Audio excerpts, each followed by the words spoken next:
6 yoshga bolaga nima o'rgatamiz, nima o'rgatmaymiz degan savolni sizlar bilan o'rtoqlashmoqchi. Bu savolga javob berishdan burun, bu savolga javob berishga men salohiyatdan to'sham deganga qizim uchun men 5 yoshga kirgach bo'lganlikda nima ish qilib degan o'rtoqlash orqali javob bermoqchi. Qizim hozir 5 yoshga kirdi. Qizim uchun eng cho'ng qiladigan ishimdan birisi kitob o'qishni yaxshi ko'rib qolishidir. Hozir 3 xil tilda o'zining imkoniyati hayotida kitoblarni o'qilaydi. Eng muhimi o'zi o'qishni yaxshi ko'radi. Kunda bir jumla, bir abzas, bir batdan davomlashtirib o'qib, tugatgan kitoblar o'zida ko'rilgan o'zgarishlar bilan qo'shib ortiqimni chiqadi.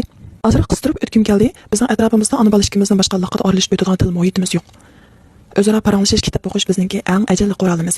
Buni deb o'tishimdagi sabab biz to'g'richilik qo'llansaqlar, haqiqatan bolalarimizning tafakkur o'choq tillari va an'ana isi tuyg'ulari joyida bo'lib yetib chiqadi. Men bu jarayonda nimani to'g'ri qildim, nimani chang tutdim deganda bolam bir 20 yoshga kirgach bo'lgan oraliqda shaylarning nomini tonish va bilish mezgilini, ya'ni mush sezgirlik mezgilini chang tutib oldim. Mush vaqtda bolalar ko'rgan rasm va anglagan atalg'ularga asosan shu narsalarningki alayligini miyasida allburun saqlab bo'ladi.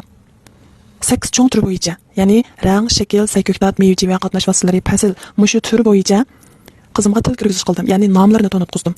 Buningga qo'llangan usulim bo'lsa, amaliy sharoitimizga qizim uchrashgan, ko'zi ko'rgan narsalarning shakli va rangini tasvirlab berish, ya'ni avval kirgizish, ondan qayta aslatib degizish prinsipi bo'yicha shaylarning nomini suratga bog'lab asl saqlash iqtidorini o'stidim. Endi 1,5 yoshgacha bo'lgan mush oraliqda har bir turdan 5 dan 6 gacha bo'lgan so'zlikni normal holatda deyoladigan suratni ko'rsam, darhol shunga inkas qaytirib akilang balam desam aka biradigan holatda bo'ldik. Mushu 1,5 yoshdan avvalgi mushu vaqtda men qizimga qilib bergan obid xarakterlik ish bo'lib qoldi desam bo'ldi.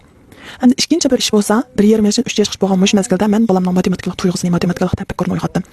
Buning qo'llangan usulim nima desa, nihoyat oddiy. Birdan tortib 10 gacha sanashni o'rgatdim.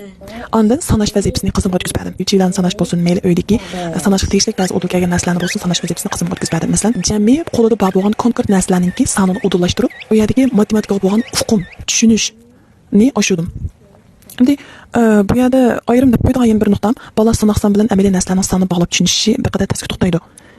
Shunga birdan tortib 5 gachaga 10 gacha sanabni to'xtagan bo'lsa shuncha bo'ladi deb taxil deb qo'ysak, bu abstraktlikni bola tushunmaydi.